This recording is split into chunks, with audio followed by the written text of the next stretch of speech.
పాకిస్తాన్ వాడు ఇక్కడికి వస్తాడు, భారత్కి వస్తాడు, ఏ మూలలో ఉన్న అమ్మాయిని చూస్తాడు, పెళ్లి చేసుకుంటాడు, పిల్లల్ని కంటాడు, తిరిగి వాడు పాక్కి వెళ్ళిపోతాడు. కానీ ఇక్కడ పెరిగిన బిడ్డనే వాడు ఆయుధంగా ఉపయోగించి మళ్ళీ ఈ వాతావరణంలో భారతదేశపు గాలిని పీల్చే, భారతదేశపు తిండిని తిని మళ్ళీ తిరిగి ఇక్కడి జనాల మీదే బాంబులు వేయడమో, గన్నులు తీసి కాల్చడమో, అలా వాళ్ళని ప్రేరేపించి మతోన్మాదులుగా, ఉగ్రవాదులుగా తయారు చేసి పుట్టిన గడ్డనే మోసం చేసేలా తయారు చేస్తున్నారు. మరి అలాంటి పాకిస్తానీ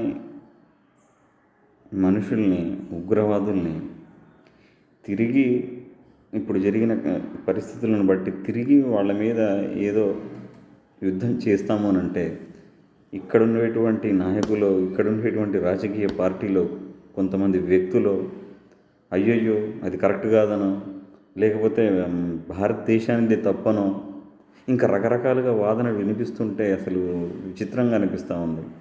ఎంత విచిత్రము అంటే, అరే వచ్చేసి కాల్చేసి వెళ్ళిపోయిన వ్యక్తులు, ఉగ్రవాదులు అసలు ఏం చేయకుండా వాళ్ళని అలాగే వదిలేస్తే మళ్ళోసారి రారా?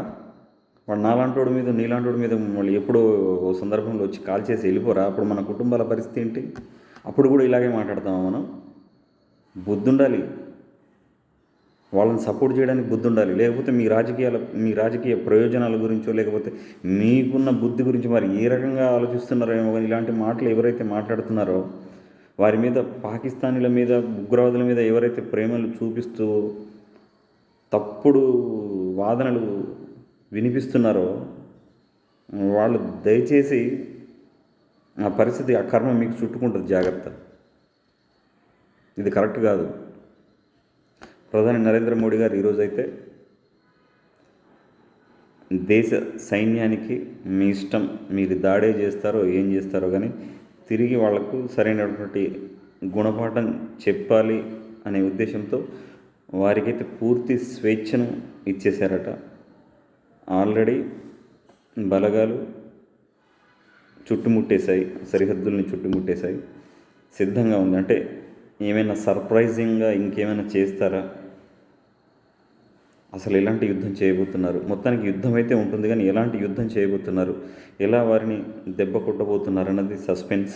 మోడీ గారు ఏది చేసినా సస్పెన్స్, అండ్ అందులో మంచి ఒక గుణపాఠం, దేశానికి ఉపయోగకరం, ఇలాంటివన్నీ కలగలిపి ఉంటాయి కాబట్టి ఆయన్ని నమ్మొచ్చు. కాబట్టి ఈ యుద్ధం కూడా మన దేశంలో ఉన్న ప్రతి పౌరుడికి, భారతదేశాన్ని ప్రేమించే ప్రతి పౌరుడికి ఒక ఆత్మవిశ్వాసం, ఎస్ మన దేశంలో ఉగ్రవాదులు చొరబడరు, మనకు ఎటువంటి ఇబ్బంది లేదు, మనలో మనం కొట్టుకున్న తప్పు లేదు. కానీ ఇతరులు, ఉగ్రవాదులు లాంటి వాళ్ళు వచ్చి ఏ కారణం లేకుండా గన్నులు తీసి కాల్చేయరు, మనకు రక్షణ ఉంది, మన దేశం గొప్పది, మనల్ని పాలించే నాయకులు గొప్పవారు అని తెలియజేస్తారని ఆశిస్తున్నాను.